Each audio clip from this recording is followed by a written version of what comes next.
എല്ലാവർക്കും നമ്മുടെ പുതിയ വീഡിയോയിലേക്ക് സ്വാഗതം. ഇന്നത്തെ നമ്മുടെ റെസിപ്പി കുട്ടികൾ മുതൽ എല്ലാവർക്കും ഒരുപാട് ഇഷ്ടപ്പെടുന്ന നല്ല ടേസ്റ്റി ആയിട്ടുള്ള ഒരു സ്നാക്സ് ആണ് കേട്ടോ. നേന്ത്രപ്പഴം കൊണ്ട് ചെയ്യുന്ന നല്ല ടേസ്റ്റി ആയിട്ടുള്ള ഒരു റെസിപ്പിയാണ് കേട്ടോ. ഇത് തയ്യാറാക്കാനായിട്ട് നമുക്ക് ഓവൻ്റെ ഒന്നും തന്നെ ആവശ്യമില്ല. ഇതിൻ്റെ ഒരു ഷേപ്പൊക്കെ ആണെങ്കിലും വളരെ ഈസി ആയിട്ട് നമുക്ക് ചെയ്തെടുക്കാൻ പറ്റും. അപ്പോൾ നമുക്കിത് എങ്ങനെയാണ് ഉണ്ടാക്കുന്നതെന്ന് ഒന്ന് കണ്ടു നോക്കാം. ഈ ഒരു വീഡിയോ കണ്ടുകൊണ്ടിരിക്കുന്ന സമയത്ത് നിങ്ങൾക്ക് ഇഷ്ടപ്പെടുവാണെങ്കിൽ മറക്കാതെ തന്നെ ഒരു ലൈക്ക് ബട്ടണും കൂടെ ഒന്ന് ക്ലിക്ക് ചെയ്യണേ. ഈ ഒരു പാനിലേക്ക് ഞാൻ 1 ടേബിൾ സ്പൂൺ അളവിൽ നെയ്യ് ചേർത്ത് കൊടുക്കുകയാണ്. ഇതിലേക്ക് ഇനി നമുക്ക് വേണ്ടത് നേന്ത്രപ്പഴമാണ്. ഇതൊരു മീഡിയം വലിപ്പമുള്ളൊരു നേന്ത്രപ്പഴം മുഴുവനായിട്ട് കട്ട് ചെയ്തതും പിന്നെ ഒന്നിൻ്റെ പകുതിയും കൂടെ കട്ട് ചെയ്ത് അങ്ങനെ 1.5 നേന്ത്രപ്പഴം കട്ട് ചെയ്തെടുത്താണ് കേട്ടോ ഇത്. അപ്പോൾ നേന്ത്രപ്പഴം ഇതുപോലെ ഒരുപാട് കട്ടിയില്ലാതെ കനം കുറഞ്ഞ് ഇതുപോലെ അരിഞ്ഞെടുത്തിട്ട് നമുക്ക് ഈ നെയ്യിലേക്ക് ഇട്ട് കൊടുത്തിട്ട് നല്ല പോലെ തന്നെ ഒന്ന് വഴറ്റിയിട്ടെടുക്കാം. നേന്ത്രപ്പഴം എടുക്കുമ്പോൾ അത്യാവശ്യം നല്ല പഴുത്ത പഴം തന്നെ നോക്കിയിട്ടെടുക്കുക. ഇതുപോലെ ഈ ഒരു കളറൊക്കെ മാറിയൊന്ന് വഴണ്ടി വരുന്ന സമയത്ത് ഇതിലേക്ക് നമുക്ക് 1 കപ്പ് അളവിൽ ചിരകിയ തേങ്ങ ചേർത്ത് കൊടുക്കാം. തേങ്ങയും കൂടി ചേർത്ത് കൊടുത്തിട്ട് 1-2 മിനിറ്റോളം ഇതുപോലെ ഇളക്കി കൊടുക്കുക. ഇനി ഇതിലേക്ക് മധുരത്തിന് ആവശ്യമായിട്ടുള്ള പഞ്ചസാര ചേർത്ത് കൊടുക്കാം. ആദ്യം ഞാൻ ഇതിലേക്ക് ഒരു 2.5 ടേബിൾ സ്പൂൺ അളവിൽ പഞ്ചസാരയാണ് കേട്ടോ ചേർത്ത് കൊടുക്കുന്നത്. പഞ്ചസാരയും ചേർത്ത് നന്നായിട്ട് ഇതുപോലെ ഇളക്കി കൊടുക്കുക. പഞ്ചസാര അതിനകത്ത് കിടന്നൊന്ന് ഉരുകി കിട്ടണം. പിന്നെ ഒരു 1/2 ടീസ്പൂൺ അടുത്ത് ഏലക്കാപ്പൊടി ചേർത്ത് കൊടുക്കുകയാണ്. ഏലക്കായും പഞ്ചസാരയും കൂടെ മിക്സ് ചെയ്ത് പൊടിച്ച് വെച്ചിരിക്കുന്നതുകൊണ്ടാണ് 1/2 ടീസ്പൂൺ ചേർത്ത് കൊടുത്തിരിക്കുന്നത്. ഏലക്കാപ്പൊടി മാത്രമാണെങ്കിൽ നിങ്ങളുടെ ഒരു ടേസ്റ്റിനനുസരിച്ച് മാത്രം ചേർത്ത് കൊടുക്കുക. അപ്പോൾ ഏലക്കാപ്പൊടി എല്ലാം ചേർത്ത് നന്നായിട്ട് ഇളക്കിയതിന് ശേഷം ഇതിലേക്ക് ഞാൻ 2 ടേബിൾ സ്പൂൺ അളവിൽ പാല് ചേർത്ത് കൊടുക്കുകയാണ് കേട്ടോ. 2 ടേബിൾ സ്പൂൺ അളവിൽ പാലും കൂടി ചേർത്ത് നമുക്ക് നന്നായിട്ട് ഇളക്കിയിട്ടെടുക്കാം. മധുരം ഒരല്പം കുറവാണ്. അപ്പോൾ നോക്കിയിട്ട് ഇതുപോലെ 1 ടേബിൾ സ്പൂൺ പഞ്ചസാരയും കൂടെ ഞാൻ ഇട്ട് കൊടുത്തിട്ടുണ്ട്. അപ്പോൾ ഇതിവിടെ റെഡി ആയിട്ടുണ്ട്. ഇനി നമ്മൾ ഫ്ലെയിം ഓഫ് ചെയ്ത് കൊടുത്തതിന് ശേഷം ഇതിലേക്ക് ഒരു 3 ടേബിൾ സ്പൂൺ അളവിൽ ഉണക്കമുന്തിരിയും കൂടി ചേർത്ത് കൊടുക്കാം. ഇതുകൂടാതെ ഇഷ്ടമുള്ള നട്ട്സ് ഒക്കെ നമുക്ക് ചെറുതായിട്ട് കട്ട് ചെയ്തിട്ട് വേണമെങ്കിൽ ഇട്ട് കൊടുക്കാവുന്നതാണ്. അപ്പോൾ ഉണക്കമുന്തിരിയും ചേർത്ത് കൊടുത്തിട്ട് നന്നായിട്ട് ഇളക്കി എടുത്തിട്ടുണ്ട്. ഇത് നമുക്കൊന്ന് മാറ്റി വെക്കാം. ഇനി ഈ ഒരു പാത്രത്തിലേക്ക് 1 കപ്പ് അളവിൽ അതായത് 250 ml ഇളം ചൂടുള്ള പാല് ചേർത്ത് കൊടുക്കാം. ഒരുപാട് ചൂടായി പോകരുത്, പക്ഷെ എന്നാലൊരു ഇളം ചൂടുണ്ടായിരിക്കണം. ഇതിലേക്ക് 1/4 കപ്പ് അളവിൽ പഞ്ചസാരയും കൂടി ചേർത്ത് കൊടുക്കുകയാണ്. ഒരു 3/4 ടേബിൾ സ്പൂണോളം ഇൻസ്റ്റന്റ് ഈസ്റ്റും കൂടി ചേർത്ത് കൊടുക്കുകയാണ്. ഡ്രൈഡ് ഈസ്റ്റ് ആണെങ്കിലും മതി. നന്നായിട്ട് മിക്സ് ചെയ്തതിന് ശേഷം ഇതൊരു 10 മിനിറ്റ് നമുക്കൊന്ന് മാറ്റി വെക്കാം. 10 മിനിറ്റ് കഴിഞ്ഞ് ഈസ്റ്റ് ഇതുപോലെ ഒന്ന് പൊങ്ങി വന്നതിന് ശേഷം ഇതിലേക്ക് ഞാൻ ഒരു കോഴിമുട്ട നല്ല പോലെ തന്നെ ഒന്ന് ബീറ്റ് ചെയ്തെടുത്താണ് കേട്ടോ ഇത്. അത്യാവശ്യം ഒരു മീഡിയം വലിപ്പമുള്ള മുട്ട തന്നെയാണ് ഇതിലേക്ക് ചേർത്ത് കൊടുത്തിരിക്കുന്നത്. അതും കൂടി ചേർത്ത് നന്നായിട്ട് ഇതുപോലെ ഇളക്കി കൊടുക്കുക. ഇനി നമുക്ക് ഇതിലേക്ക് ചേർത്ത് കൊടുക്കേണ്ടത് നമ്മൾ പാൽ അളന്നെടുത്ത അതേ കപ്പിൽ തന്നെ ഒരു 3.25 കപ്പ് അളവിൽ മൈദയാണ്. 3.25 കപ്പ് അളവിൽ മൈദ ഇതിലേക്ക് ഇട്ട് കൊടുത്തിട്ടുണ്ട്. അതിനുശേഷം ഇതിലേക്ക് നമുക്ക് ആവശ്യത്തിനുള്ള ഉപ്പ് ചേർത്ത് കൊടുക്കാം. ഇനി നമുക്ക് ഇതെല്ലാം കൂടി ചേർത്ത് ഇതുപോലെ ഒന്ന് മിക്സ് ചെയ്തിട്ട് എടുക്കാം. ആദ്യം ഇതുപോലെ ഒരു തവിയുടെ ഒരു പിടി വെള്ളം വെച്ചിട്ടൊന്ന് മിക്സ് ചെയ്യുക. എന്നിട്ട് അതിനുശേഷം നമ്മൾ കൈ കൊണ്ട് നല്ല പോലെ തന്നെ ഒന്ന് കുഴച്ചിട്ടെടുക്കണേ. കൈ കൊണ്ട് നമ്മൾ കുഴക്കുന്ന സമയത്ത് നമ്മുടെ കയ്യിലൊക്കെ നന്നായിട്ട് ഒട്ടിപ്പിടിക്കും. ആ ഒരു പാകത്തിന് തന്നെയാണ് മാവ് വേണ്ടത്. ഇതുപോലെ ഒന്ന് കുഴച്ചെടുത്താൽ ഇനി നമുക്കിതിലേക്ക് ഒരു 1/4 കപ്പ് അളവിൽ നല്ല സോഫ്റ്റ് ആയിട്ടുള്ള ബട്ടർ ചേർത്ത് കൊടുക്കാം. ബട്ടർ ചേർത്ത് കൊടുക്കുമ്പോൾ ഉപ്പില്ലാത്ത ബട്ടർ വേണം നമ്മളിതിലേക്ക് എടുക്കാൻ വേണ്ടിയിട്ട്. ബട്ടറും കൂടി ചേർത്ത് കൊടുത്തിട്ട് നല്ല പോലെ തന്നെ ഒന്ന് കുഴച്ചിട്ടെടുക്കുക. ബട്ടർ ചേർത്ത് ഇതുപോലെ കുഴച്ചതിന് ശേഷം ഇനി ഒരു കൗണ്ടർ ടോപ്പിലോ അല്ലെങ്കിൽ ഒരു ചപ്പാത്തി പലകയിലേക്ക് ഇട്ട് കൊടുത്തിട്ട് ഈ ഒരു മാവ് നമ്മൾ ഇതുപോലെ കൈ കൊണ്ട് നല്ല പോലെ തന്നെ കുറച്ച് സമയം ഒന്ന് കുഴച്ചിട്ടെടുക്കണേ. ഏകദേശം ഒരു 10 മിനിറ്റോളം തന്നെ നമ്മൾ ഇതുപോലെ മാവ് നല്ല സോഫ്റ്റ് ആയി കിട്ടുന്ന വരെ ഒന്ന് കുഴച്ചിട്ടെടുക്കുക ഇതുപോലെ. അപ്പോൾ 10 മിനിറ്റോളം ഒരു ബട്ടർ ചേർത്തിട്ട് നമ്മൾ മാവ് ഇതുപോലെ ഒന്ന് കുഴച്ചെടുത്തതിന് ശേഷം ഇനി നമുക്ക് ഈ ഒരു മാവ് ഒന്ന് റെസ്റ്റ് ചെയ്യാൻ വേണ്ടിയിട്ട് വെക്കാം. റെസ്റ്റ് ചെയ്യാൻ വെക്കുന്ന ഒരു പാത്രത്തിൽ നമ്മൾ നല്ല പോലെ തന്നെ ബട്ടറോ അല്ലെങ്കിൽ ഓയിലോ ഒന്ന് സ്പ്രെഡ് ചെയ്ത് കൊടുക്കുക. എന്നിട്ട് ഈ ഒരു മാവ് ഇതിലേക്ക് വെച്ച് കൊടുത്തിട്ട് അതിൻ്റെ മുകളിൽ നമ്മൾ നല്ല പോലെ തന്നെ ബട്ടറോ അല്ലെങ്കിൽ ഓയിലോ ഒന്ന് സ്പ്രെഡ് ചെയ്ത് കൊടുക്കണം, മാവ് ഡ്രൈ ആയി പോകാതിരിക്കാൻ വേണ്ടിയിട്ട്. ഇനി ഇതുപോലൊരു ക്ലിങ് വാപ്പോ അല്ലെങ്കിൽ ഒരു നനഞ്ഞ തുണി കൊണ്ടോ ഇതൊന്ന് കവർ ചെയ്തിട്ട് നമുക്കിത് നല്ല ഡബിളായി കിട്ടുന്ന വരെ ഒന്ന് റെസ്റ്റ് ചെയ്യാൻ വേണ്ടിയിട്ട് വെക്കാം. ഏകദേശം ഒരു 1.5-2 മണിക്കൂറൊക്കെ ആകുമ്പോഴത്തേക്കും നല്ല പോലെ തന്നെ നമുക്കിത് പൊങ്ങിക്കിട്ടും. എനിക്കിപ്പോൾ ഇതിവിടെ ഒരു 2 മണിക്കൂറൊക്കെ ആയപ്പോഴത്തേക്കും നല്ല ഡബിളായിട്ട് തന്നെ കിട്ടിയിട്ടുണ്ട്. ഇനി നമുക്ക് ഈ ഒരു മാവൊന്ന് പരത്തിയിട്ടെടുക്കണം. ഒരു കൗണ്ടർ ടോപ്പിലോ അല്ലെങ്കിൽ ഒരു ചപ്പാത്തി പലകയിലോ ഇതുപോലെ കുറച്ച് പൊടി ആദ്യം നമ്മളൊന്ന് തൂക്കി കൊടുക്കണേ. എന്നിട്ട് ഈ ഒരു മാവ് ഇതുപോലെ വെച്ച് കൊടുത്തിട്ട് കൈ കൊണ്ട് ആദ്യം ഇതുപോലെ ഒന്ന് പ്രസ് ചെയ്തൊന്ന് പരത്തി കൊടുക്കുക. ശേഷം ഈ ഒരു മാവിൻ്റെ മുകളിലേക്ക് നമ്മൾ കുറച്ച് മൈദാപ്പൊടി ഒന്ന് തൂക്കി കൊടുക്കണം.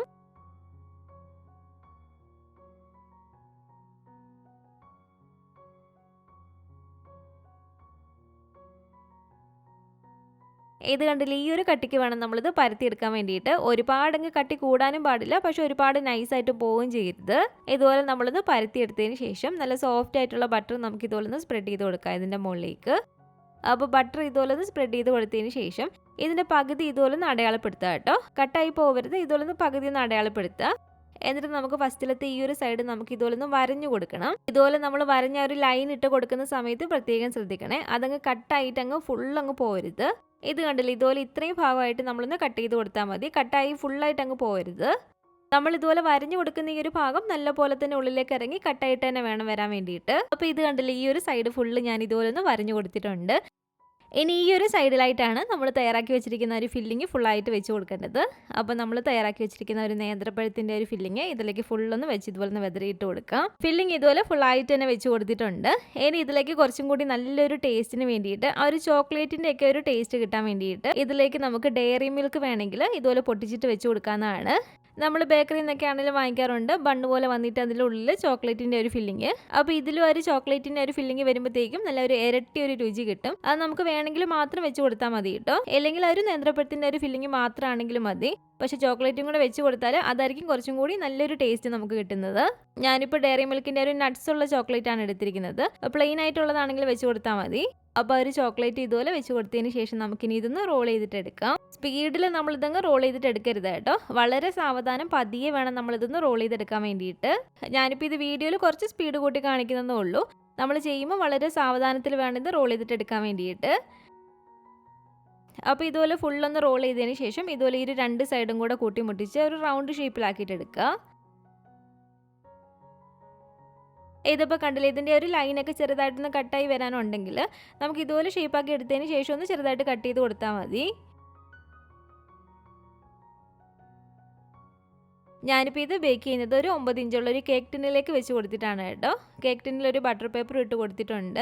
നമ്മളിത് ഓവനിലല്ലാതെ വെക്കുന്നുണ്ട്. ഈ ഒരു പാത്രത്തിൻ്റെ എല്ലാ സൈഡിലും നമ്മൾ ബട്ടർ പേപ്പർ ഇട്ട് കൊടുത്താലും നല്ല പോലെ തന്നെ ഓയിലോ അല്ലെങ്കിൽ ബട്ടറോ ഒന്ന് സ്പ്രെഡ് ചെയ്ത് കൊടുക്കണേ. ഇനി ഇത് നമുക്ക് ഈ ഒരു പാത്രത്തിനുള്ളിലേക്ക് ഇതുപോലെ ഇറക്കി വെച്ച് കൊടുക്കാം. ഇതുപോലെ ഒരു പാത്രത്തിലേക്ക് എടുത്ത് വെച്ച് കൊടുത്തതിന് ശേഷം ഏകദേശം ഒരു 30 മിനിറ്റും കൂടി നമുക്കിതൊന്ന് റെസ്റ്റ് ചെയ്യാൻ വേണ്ടിയിട്ട് വെക്കാം. അപ്പോൾ 30 മിനിറ്റ് കഴിയുമ്പോഴത്തേക്കും ഇത് കണ്ടില്ല, കുറച്ചും കൂടി ഇതൊന്ന് പൊങ്ങി കിട്ടിയിട്ടുണ്ട്. ഇനി ഇതിൻ്റെ മുകളിൽ ബേക്കായി വരുന്ന സമയത്ത് നല്ലൊരു കളർ കിട്ടാൻ വേണ്ടിയിട്ട് മുട്ട നല്ല പോലെ തന്നെ ഒന്ന് ബീറ്റ് ചെയ്തെടുത്തതിന് ശേഷം ഒരു 1.5 ടേബിൾ സ്പൂണ് ഇതിൻ്റെ മുകളിലേക്ക് ഇതുപോലെ ഒന്ന് സ്പ്രെഡ് ചെയ്ത് കൊടുക്കുക. ഇങ്ങനെ നമ്മൾ ചെയ്യുമ്പോഴത്തേക്കും ഓവനിലല്ലാതെ നമ്മൾ വെക്കുന്ന സമയത്തും അതിൻ്റെ ഒരു മുകൾ ഭാഗത്ത് നല്ലൊരു കളർ നമുക്ക് കിട്ടും. ഇനി ഇത് നമുക്ക് ഓവനിലല്ലാതെ വേണമെങ്കിലും ബേക്ക് ചെയ്തിട്ട് എടുക്കാവുന്നതാണ്. നിങ്ങളിപ്പോൾ ഇത് ഓവനിലാണ് ബേക്ക് ചെയ്യുന്നതെങ്കിൽ ഓവൻ ഒരു 10 മിനിറ്റ് പ്രീ ഹീറ്റ് ചെയ്തതിന് ശേഷം 180 ഡിഗ്രിയിൽ ഏകദേശം ഒരു 35 മിനിറ്റൊക്കെ ആകുമ്പോഴത്തേക്കും തന്നെ നമുക്കിത് റെഡിയായി കിട്ടും. ഇതുപോലൊരു അടി കട്ടിയുള്ളൊരു പാത്രം എടുക്കുക. അടി കട്ടിയുള്ള നല്ലൊരു അലുമിനിയത്തിൻ്റെ പാത്രമോ അല്ലെങ്കിൽ ഇതുപോലൊരു നോൺ സ്റ്റിക്കിൻ്റെ പാത്രം എടുത്താലും മതി. ഈ ഒരു പാത്രത്തിലേക്ക് ഇതുപോലൊരു സ്റ്റാൻഡ് ഇറക്കി വെച്ച് കൊടുത്തിട്ട് ഇതുപോലെ നമുക്ക് മൂടി വെച്ചൊന്ന് കവർ ചെയ്ത് കൊടുക്കാം. ഇതുപോലെ ഹോളുള്ള അടപ്പാണെങ്കിൽ നമ്മളൊരു അലുമിനിയം ഫോയിലോ എന്തെങ്കിലും വെച്ചിട്ടൊന്ന് കവർ ചെയ്ത് കൊടുക്കുക.